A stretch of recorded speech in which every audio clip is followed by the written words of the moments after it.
NERDSoul, a filmmaker and playwright based in Los Angeles, specializing in historical fiction and horror.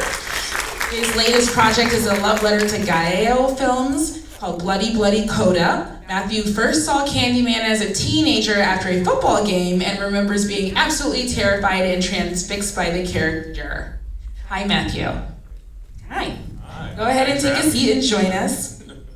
Next up, I want to introduce Ryan Manley. In 2017, his coming out drama features script, yes, clap. It won Best Drama at the Oaxaca Film Festival. And he went on to write pilot scripts for Colorful Kids Productions and Digital Wizard Studios in 2019 and 2020. And he first saw Candyman when he was 8 years old. He asked his dad if he could watch it, and he got home, and then he regretted it so much. Next up, I have a dear friend, Patrice Littles. She's the creator and host of Horror Movies and Beyond. Her platform focuses on movie reviews and interviews with horror/sci-fi content creators, writers, actors, producers, and directors. And the first time she saw Candyman was the year it came out. She was 12. The aftermath of watching Candyman was more terrifying than any other movie. Welcome, I'm Patrice. And yes. And we have one more guest, a surprise guest, and we're so happy to have her. Monica actually had a short film anthology here in the festival. It was called Give Me an A. It premiered, I believe, last night. And it's the opposition of the overturning of Roe versus Wade. And she is in an all-woman horror collective, and she has her own horror podcast. And Virginia Madison is also a part of the anthology, but in a different short. Monica's short predominantly features bees as well, so it's like serendipity that she's here. Hi! And last but not least, I am Sade Sellers. I am the host and creator of Afro Horror Podcast. We have been a podcast for 4 years that has tried to encourage and give flowers to Black horror creators in front of and behind the camera. And we're actually taping this panel today for an episode. And it'll also be on my partner Jose and Ivan's podcast, Horror and Color. So make sure you're following them as well. All right, let's get to it. So I'm just gonna go down the line and we'll just keep it easy, okay? So Matthew, let's talk about the significance of Candyman on you and your personal life and your career. Oh man, in my personal life, it was just like you said, it was after a football game, we had just won, we were feeling good, all that testosterone, and we're like, let's watch Candyman. Never had seen it, scared the bejeebus out of me. And as someone who at that point knew he wanted to be a filmmaker, I was just so, like Helen, hypnotized by it. The music, the lighting, how they shot it, it's so beautiful and like disgusting and brutal at the same time. And a lot of my work kind of follows that same aesthetic or tone. And so it was very monumental to see a villain like that, but presented in such a human yet destructive way. And it just really caused an impression on me. And Ryan, for you, the romantic comedy Candyman, how did it inform you as a filmmaker? Well, first of all, it terrified me to go to the bathroom for like a whole year. I remember when I saw it, at school everybody was joking around about saying Candyman in the bathroom, and I didn't really understand the context to it. Then I saw it when I got home, and like I said, for that whole year I found myself holding it a lot. But aside from that, it really scared me more than other horror movies, because it let me know that no one was safe. In a lot of other horror movies, kids are always like off limits. But in this one, you saw a kid bloody in the bathroom, so it felt like there was no separation between me and the horror on screen. So that was really impactful for me. And also, it let me know how much of an impact you can have without being on screen. Because the first time you see this, you would think that Candyman's on screen a lot, but the more you see it, you realize he's only on screen for maybe a combined 15 minutes, and he doesn't show up till like a half hour in. And also the foreshadowing in the movie when it first starts out, they kind of show you where the climax is going to be with the big pyre in Cabrini Green, and also the story that starts the movie out with the girlfriend in the bathroom and the boyfriend downstairs. They do the reverse at the end. So it just really taught me a lot of masterful techniques of horror, that it's not always about what's in your face, but being more patient and more creative to scare your audience. I think on that note, my favorite foreshadowing is Helen in the Cabrini Green apartments, and that light that hits her from the fence makes a honeycomb, and it's just so beautiful. Oh, wow. If you didn't catch that, go back and watch it, because and the cinematography is just gorgeous in this. Now, Ivatrice, you have the greatest shirt on. So did you go to the theater to see this when you were 12? Yes, my sister was like, oh, a late birthday present. And horror is something that's normal in our family, but I didn't expect Candyman. So I saw it at 12 years old when it came out, and it terrified me. But, like I said, my family is just so into horror. I was taking a shower, she cut out the lights, called Candyman 5 times and ran out. I couldn't use the bathroom for days, and our medicine cabinet wiggled just like that. So it was just terrifying. That reminds me, my cousin locked me in her room with Child's Play playing when I was 8, and I didn't watch a scary movie for 15 years after that. It took a long time. So that was the first time I seen it, and I have never seen it since then. And then when I started Horror Movies and Beyond, I interviewed Tony Todd at one of the, I think it was Monster Palooza or something like that. And then I interviewed him later for one of his films, and now we're friends. Well, could you call him? Because we've been calling. He didn't answer. I actually did ask him about coming here, but he's filming. So. Yeah, of course. That's fine. So it did quite an impact in my life. Horror is something that's within, and fear could be anything and everything. So watching that again and comparing it as a 12-year-old, it's not scary now, of course, to me, because I've seen all kinds of horror movies, but it just reminds me of something, a story so simple could scare the crap out of you. The music, the tone, the voice, just the minimal things can just really impact you. And to this day, I hear people just terrified, but when I met him, I was scared. He's like 6'5" or something, super sweet. He does have the voice still, if you ever talk to him. But it's just something that boosted his career, that one and Night of the Living Dead, so yeah. Very nice. And Monica, I can't see you, but I know you're there. Hi. So funny, because we met back in the lobby and I went, horror noir, Egyptian theater 5 years ago, and she's like, yeah. And I was like, we met. And if you didn't know, you're in horror noir. And you talk about Candyman, don't you? Okay, so tell the people. Well, I think I saw it, I was probably probably 12-ish when I first saw it. Probably also at my cousin's house where I would see the things I'm not supposed to watch.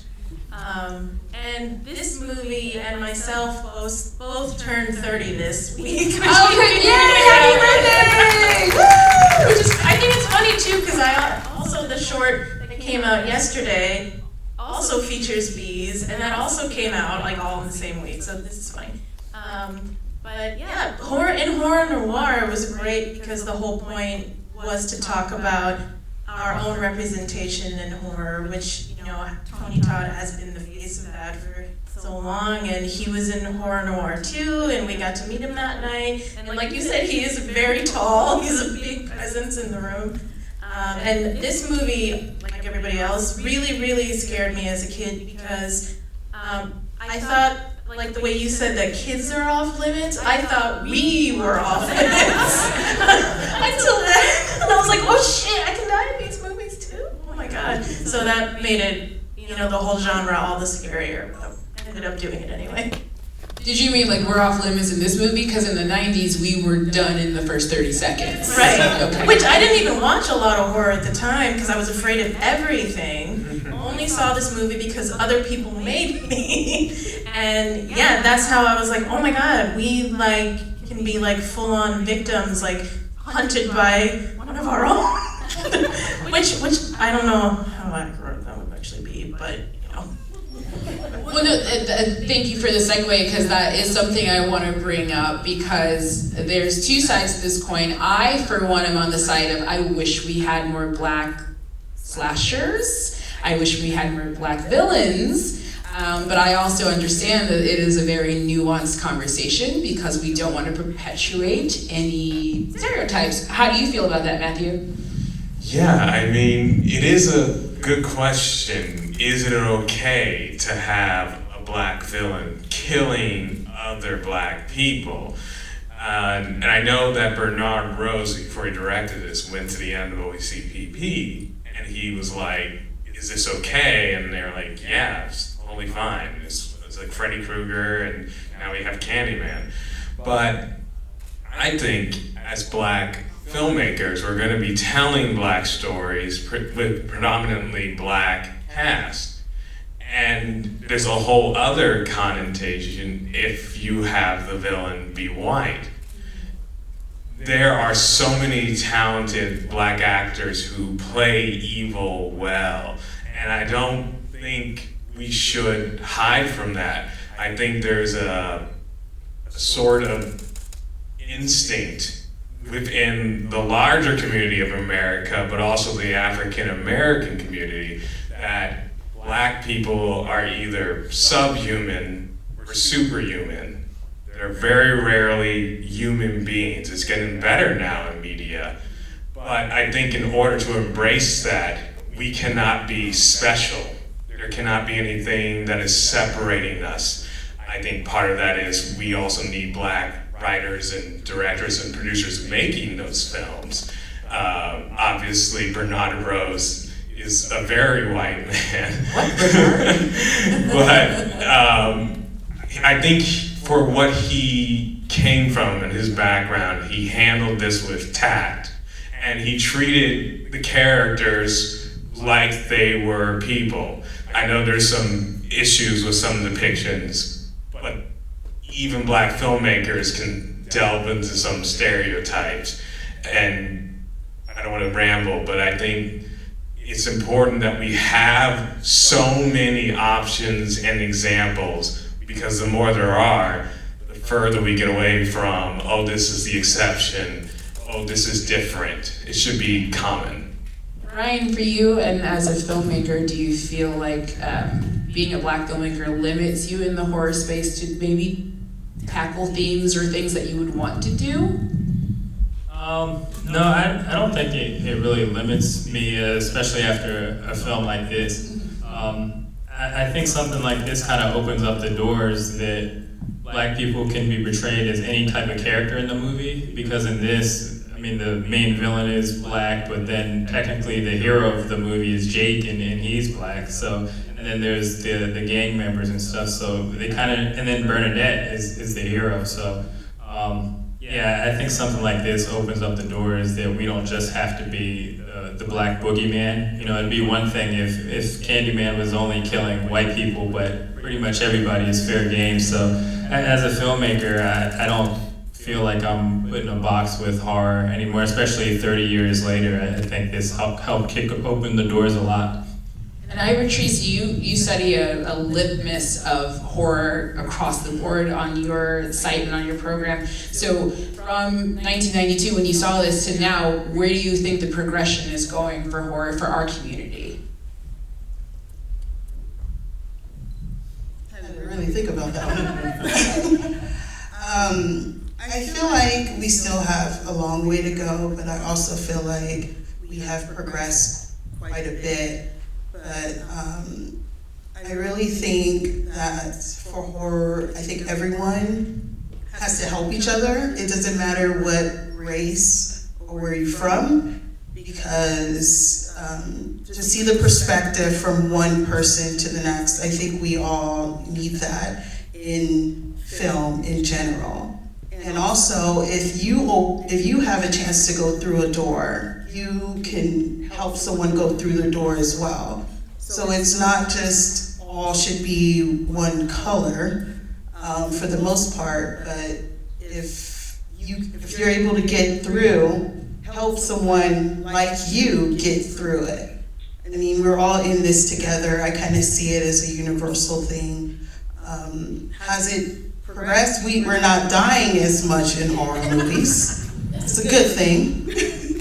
We have Jordan Peele that's really has been showing that we can act and we can star and we can bring people to the theaters. But he's not the only one that we should rely on, but he has helped us. But we can use that as an example to learn from him, see his strategy, and then help someone like us through the door. Yeah. And speaking of which, doors, Monica, you've been working since I met you years ago at the Egyptian Theater. What has it been like for you, especially as a female creator in horror, and experiencing your short film through festivals? Oh, yeah. I mean, I think I've gotten as far as I have because of other women creators. Chelsea, who's here, is a producer I work with. She produced the short that people noticed to get Horror Noir to ask me to be in it, and shorts since then. So her and other women are where I find most of my opportunities and where I try to extend opportunities as much as possible. And it's been interesting in the festival space because I also am now in the process of working on a Black female horror villain, but also hero, anti-hero, I don't know. But the short that she's in gets a lot of mixed responses because some people are like, well, I don't know if she had to kill that guy. And I'm like, no, she did. And it's usually men I meet at festivals that are like, well, did she really have to do that? And I don't know if you ask that question of male killers or male villains, like, well, did he have to kill her? Like, you don't ask that. Yeah, we don't ask Michael Myers, like, are you done here yet? Like, are you sure? Are you sure? Like, she's your sister. We just go for it, get her. Just kill her, just get him, So yeah. we've been facing a lot of that whenever it screens. Somebody has that opinion. But that's just par for the course. I think as people continue to see this villain that we're working on, it's the myth of Guapa. She's a Dominican monster that kills men that deserve it, and for various reasons. It has to be warranted by her. And I think as people become more familiar with that idea, it'll be a little easier to understand. I'm rooting for you, go for it. I like when artists take risk and make people mad. It makes me happy. So yes, clap for that, please, go for it. We're running out of time, but I do want to open it up to the audience. If you have any questions for any of these lovely filmmakers and artists, and then I want to play a little game. Any questions at all? I can't really see, so also shout. Okay, I think there's a hand. Yes. What are all of your favorite horror movies, like your top? Okay, go. I think it's John Carpenter's The Thing. I'm gonna have to say Rosemary's Baby, definitely.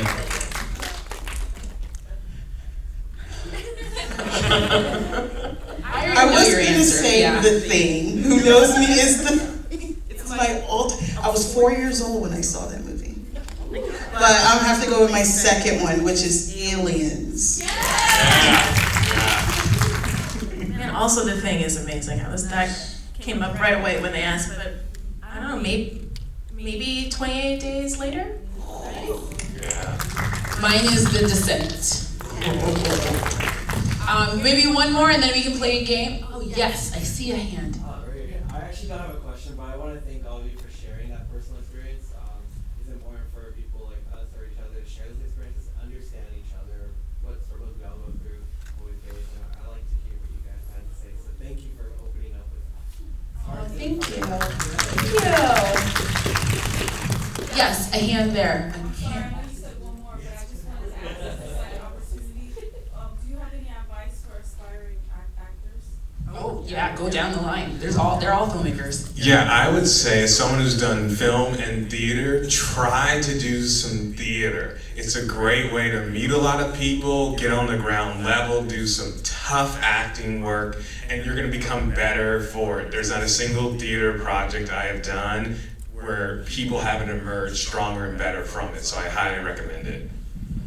And I would just do something, even if you think the material is like beneath you, just to get your name out there and to get in front of people. I would say be a little less picky. I mean, of course you don't want to do anything that's unsafe or anything like that. But yeah, just starting out, just try to get in front of a camera as much as possible, even if it's just like a short or a web series or something like that. I'm gonna have to say that too, theater, because I did a little bit of theater, but also look in the mirror and do dialogue, because that's important to see flaws, see your mistakes, your facial expressions, because then you're able to understand who you are, and that's one thing that I did learn in theater. I think I myself am still figuring out how to work with actors. I'm still learning how to do that.